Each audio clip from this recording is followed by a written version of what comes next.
നമുക്കിന്ന് സിമ്പിളായിട്ടൊരു ചിക്കൻ കറി ഉണ്ടാക്കല്ലേ. ചിക്കൻ നന്നായിട്ട് ക്ലീൻ ചെയ്തിട്ട് അതിലേക്ക് ലേശം ഉപ്പ്, മഞ്ഞൾപ്പൊടി, മുളക് പൊടി എന്നിവ ചേർത്ത് ഒരു 15 മിനിറ്റ് നേരം റെസ്റ്റ് ചെയ്യാൻ വെക്കാം. അതിനുശേഷം കുറച്ച് സവാള ചെറുതാക്കി അരിഞ്ഞത്, ക്യാപ്സിക്കം, തക്കാളി, കുറച്ച് പച്ചമുളക്, കുറച്ച് സ്പൈസസ്, പിന്നെ ഇഞ്ചി വെളുത്തുള്ളി പേസ്റ്റ്, മല്ലിയില. ഇതിവിടെ ഇരിക്കട്ടെ, നമുക്ക് ചിക്കൻ പൊരിച്ചിട്ട് വരാം.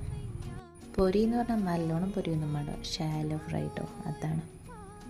സെയിം പാനിൽ തന്നെ സവോള വഴറ്റി ഇഞ്ചി വെളുത്തുള്ളി പേസ്റ്റ് ഇട്ട് നല്ലോണം വഴറ്റിയെടുക്കുക. അത്യാവശ്യം വഴന്ന് വരുമ്പോൾ അതിലേക്ക് നമ്മൾ എടുത്തിട്ടുള്ള സ്പൈസസ് ഇട്ട് കൊടുത്തിട്ട് കുറച്ച് തക്കാളി ഇട്ടിട്ട് മിക്സ് ചെയ്യാം.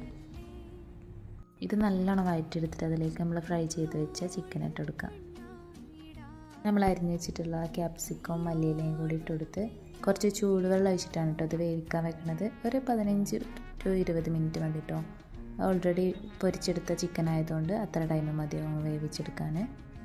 പിന്നെ ഒന്ന് സുന്ദര കുട്ടപ്പനാക്കാൻ ഒരു മല്ലിയിലയും കൂടി നടുക്ക് വെച്ചെടുത്ത് സെറ്റ്. ചിക്കൻ കറി അടിപൊളിയായിട്ടോ, എല്ലാവരും ഒന്ന് ട്രൈ ചെയ്ത് നോക്കുക.